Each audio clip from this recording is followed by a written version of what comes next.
So Android 14 and iOS 17 are the latest versions of software, or at least the latest betas, from both of the major flagship devices. I mean, the Google Pixel's Androids, as well as on the iPhone side. This is basically what we're getting for the remainder of this year.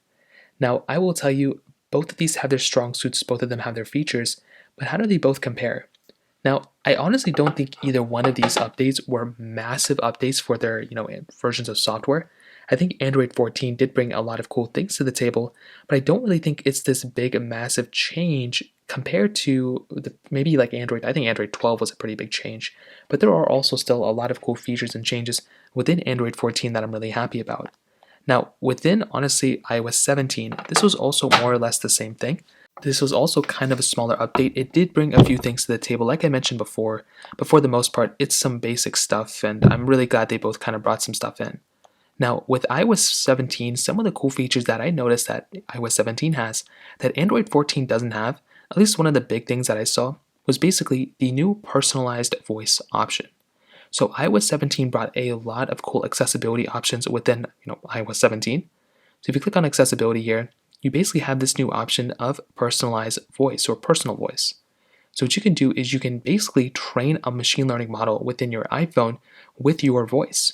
So you can go ahead after you set up a passcode, you can create a personal voice by clicking there, and then your iPhone will basically be able to go ahead and use your voice or basically say things within your voice and potentially even respond to certain people or respond to certain things via your voice. So that is something that is really cool. We didn't really have this type of capability before. Maybe there was some third-party apps that could do it, but we now have this type of capability natively, which is so awesome. Another small thing, it's not a big thing, but a small thing that some people have noticed as well, is actually within inline sentence finishes. So we all kind of know this, but within our iPhones, we have the ability of getting autocorrect and so many other things like that. But what if you wanted to go ahead and basically have sentence finish itself? So if you want to say hi, how, and usually this is a little spotty, but it's worked for the most part, you can see that there's already going to be suggestions as you're typing. So if I go and zoom in, you can see right here it says, hi, how are you? Well, if I go and type in the space bar, it usually should go ahead and fill that out for me. Now on the Android side, you have this type of capability within the Gmail application, but you don't really have this type of capability throughout your Android phone. If I were to go ahead and make my way over to like a third-party application, it's not going to give me that same type of inline sentence finish. Some applications are like all of Google's apps basically will do that, but not every single app will basically allow us to do that. So that was another thing that iOS kind of got improved on, which is really cool. I will also say with iMessage, I mean, it's just, no comparison here. iMessage, I think, is superior to Google Messages as of right now. And there were lots of improvements to iMessage. I mean, you were getting just newer features and newer capabilities. Swipe to replies is there, which I don't think is there on Google Messages. But you're also getting FaceTime. You're getting FaceTime improvements. Android doesn't have those things, but I would definitely say it's a good ecosystem upgrade for the most part. Now with Android 14, still to this day, I think there's one feature that Android 14 has and that Android's had for a long time that iPhones are supposed to be bringing but they haven't brought yet. And that is actually basically with third-party app installs. I think Android has just got it made when it comes down to giving us the capability of installing whatever apps we want to basically install it. So if we download the APK file of an Android application, we can just go ahead and install that application on our Android phone without even having to do anything. We can just go ahead and just install it. We just have to enable a few toggles here and there, and then that's it. Beyond that though, iOS does not give us that type of capability natively, not even close. We have the add to home screen thing, but beyond that, it's not even close. So we do have that type of capability here, which is honestly very, very cool.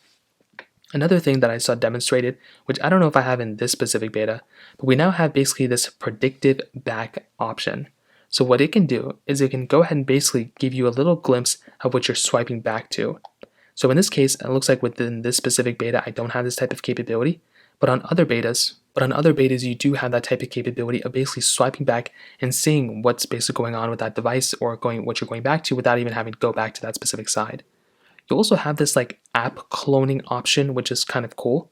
So you can basically have two instances of the same application going on your on your specific Android phone. So that is another really cool thing that we have the capability of having here. A lot of Android phones, I mean, that's a crazy cool feature, and I do think that's going to, it's just going to be an awesome feature that we have here. Unfortunately, with iOS, like I mentioned, we haven't really had that type of capability yet, but we do have that type of capability now, or we're going to be getting it when Android 14 officially comes out. So beyond both, I don't know if there's one that I look at and I'm like, oh my goodness, this is the best version of Android or best version of iOS. Like, this is not like, I don't know if these are the best, biggest upgrades we've seen from both of these providers. But I do think that when it comes down to it, Android 14 has some things that iOS 17 has, and iOS 17 has some things that Android 14 has, and there's a lot of things they don't share within each other. So in terms of that, kind of covers it up here. If you have any other thoughts or questions, let me know in the comment section below. Hit the like button, that would mean so much, but definitely hit that subscribe button. More importantly than everything else, I love every single one of you guys. Hopefully I'll catch you guys in the next video. Peace out.